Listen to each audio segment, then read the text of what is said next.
Nebola vtedy v meste nálada takéto veci podporovať, takže sa nám nedarilo, ale jedna vec sa nám podarila už vtedy, čo bolo, si myslím, veľmi dobrý základ potom do budúcna. Na Slovensku od roku 2000 platí zákon o slobodnom prístupe k informáciám.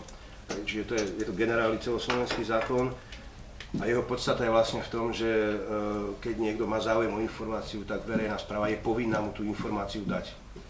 A toto je niečo, čo sme my vtedy využili.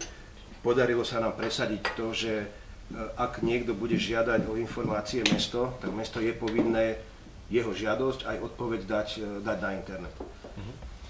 Bolo to úplne podstatne viac ako ten zákon vtedy hovoril, čiže tam sme dostali do toho takú tú proaktivitu, že jednoducho mesto bude dávať von viac vecí, ako bolo povinné. A toto sa nám podarilo, aj sme to potom využívali takým spôsobom, že sme my žiadali mesto o veľa informácií, napríklad o faktúry a o také veci, a oni na základe tejto veci museli tie veci dávať rovno na web. Čiže sme ich takým bypassom dotlačili k tomu, aby boli aspoň čiastočne otvorení. To bolo vlastne všetko, čo sa vtedy dalo dosiahnuť, lebo tá situácia v meste bola vtedy zlá, že neboli tomuto naklonení.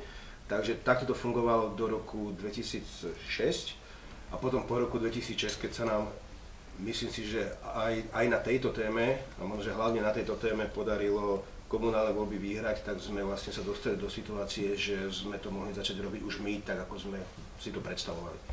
Jednoducho, každá informácia, ktorá nie je tajná, z nejakého princípu, má ísť automaticky von. To bola v podstate naša filozofia.